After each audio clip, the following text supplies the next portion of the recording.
Welcome to the Career Pathway Channel, guiding nurses on the pathway to success.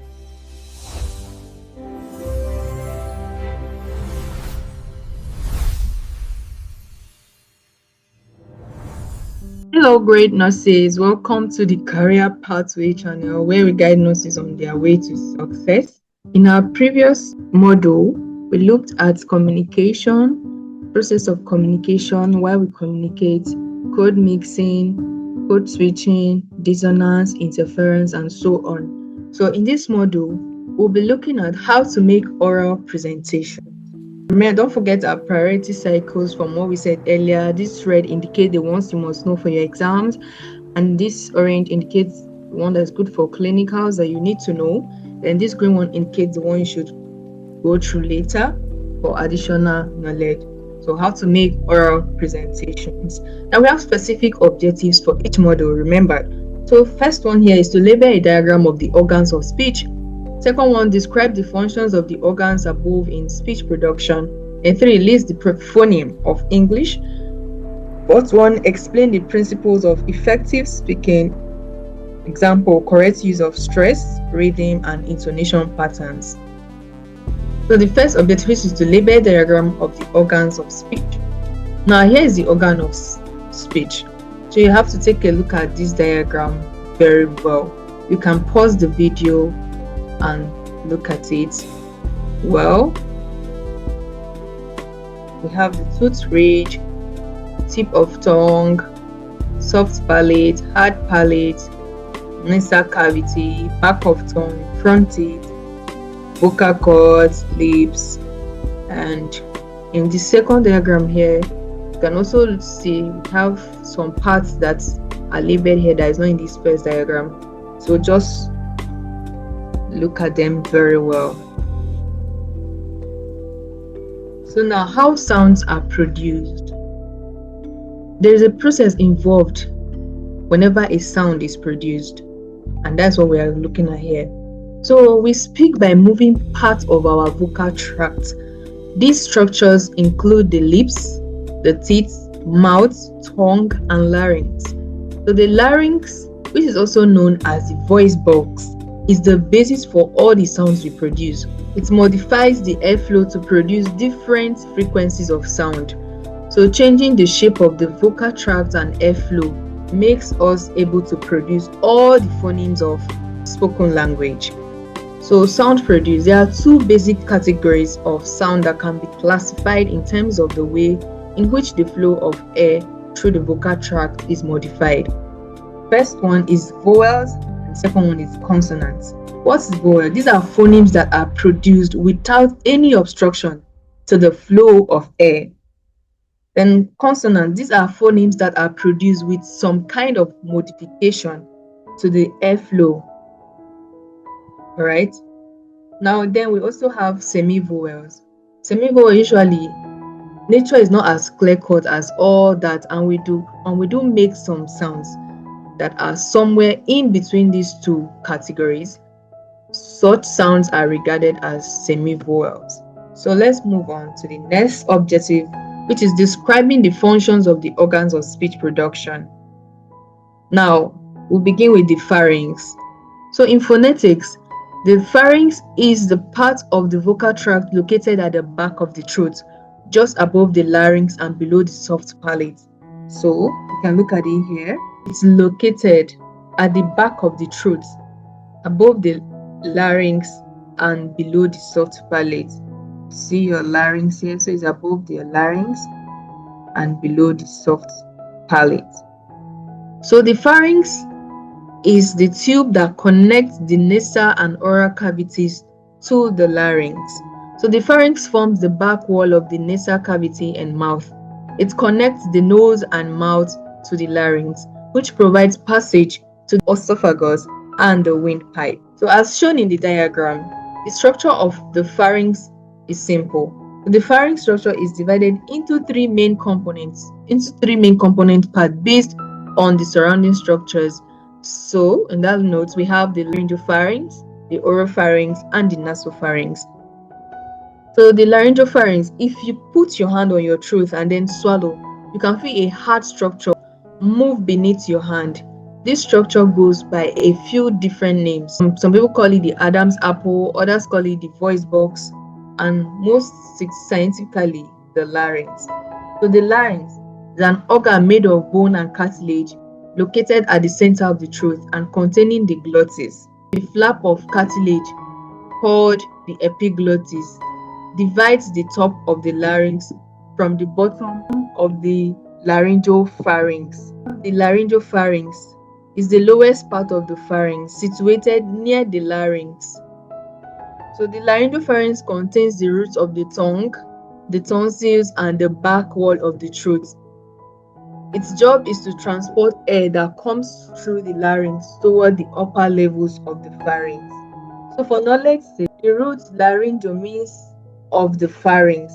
So you can think of the laryngopharynx as the larynx pharynx. Alright, so let's move on to the next one, which is the oropharynx. So when you shine a flashlight into your mouth to examine a sore throat, you primarily see the oropharynx. The oropharynx is the middle section of the pharynx, forming the mouth's back wall. So the oropharynx channels air from the laryngopharynx to the mouth when you breathe and speak. And also note this, for knowledge say the oral in oropharynx refers to the mouth. Think the word oral. So that's where you got oropharynx. Like that's where the oropharynx is from. So the oropharynx is the mouth pharynx. Don't forget that. And we move on to the nasopharynx. The top part of the pharynx is the nasopharynx. The nasopharynx is the highest section of the pharynx, which forms the back wall of the nasal cavity. So the nasopharynx channels air from the laryngopharynx to the nasal cavity, allowing you to breathe through your nose. When you produce non-nasal sounds like P or S, you block air from flowing through the nasal cavity by pushing your velum against your nasopharynx. So the velum, also known as the soft palate, is part of the roof of the mouth, located behind the mouth palate. So pressing the velum against the nasopharynx causes air to only flow from your oropharynx to your mouth. The naso in nasopharynx refers to the nose, which is nasal. You can think of the nasopharynx as the nose pharynx. So the pharynx's primary function in sound production to guide airflow through the nose and mouth. This allows your vocal tract to amplify and filter the pressure wave from the voice into meaningful sounds. But the pharynx can also define the tone of your voice. Let's move on to the third objective, which is the phoneme of English. Phonemes are the smallest units of sound in a language that can change meaning. So English has around 44 phonemes divided into consonant sounds and vowel sounds. First, let's explore the consonant phonemes in English. Here are some key examples. The consonant sound P as in pat, T as in tap, K as in cat, F as in fish, S as in sit, B as in bat, D as in dog, G as in go, V as in van, and Z as in zebra. Then we move on to vowel sound. Now let's look at the English vowels. These sounds are divided into short vowels, long vowels, and diphthongs. For example, we have A as in cat, E as in beat, then E, the longer form of this. There's this other one, the longer form of this one. As E as in sit, or as in saw, oo as in blue. So we have diphthongs. In English, a diphthong is a complex vowel sound that begins with one vowel sound and glides into another. Here are examples. We have I. You can see these are two letters together to form this particular diphthongs.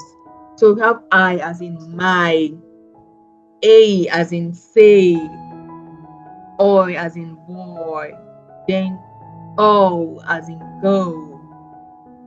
So let's move on to the fourth objective, which is to explain the principles of effective speaking. Why effective speaking matters. In today's lesson, we'll explore the key principles of effective speaking, including how to correctly use stress, rhythm, and intonation patterns in English. So these elements are essential for clear and confident communication. So effective speaking equals to clarity, confidence, and communication. So let's begin with stress. Stress refers to the emphasis placed on certain syllables or words in a sentence. In English, stressed syllables are louder, longer, and pronounced with more energy compared to unstressed syllables. For example, let's look at this now. The stress is on the first syllable. Record. Record. So you can see that the emphasis is on record, on RE. Then we have the verb. The stress shifts to the second syllable, which is record. Record. So you see there's a difference. So you have to know that. Then we have rhythm. Rhythm in English refers to the pattern of stressed and unstressed syllables in a sentence. English has a stress-timed rhythm, meaning stressed syllables are spaced out more equally and unstressed syllables are shorter. For example, in the sentence, I can't wait to see you. You can see that the rhythm falls on this stress, can't and see. Now move on to intonation. Intonation is the rise and fall of your voice when speaking. It indicates meaning, emotion, and even can show whether a sentence is a question or a statement. For example, in the sentence, you are coming, right? The voice rises at the end to indicate the question. But in this other sentence, you're coming, right? The voice falls at the end, making it a statement. All right. So I hope you know the difference. So you can see you're coming, right? You're coming, right? Know the difference. So don't forget your priority pyramid. Take note of the different English phonemes. Differentiate long and short vowels. Know about language stress. Very important. All right. So thank you so much for listening. Don't forget to subscribe, share, and also comment. Look forward to seeing you in our next video. Thank you. The Career Pathway Channel, guiding nurses to success.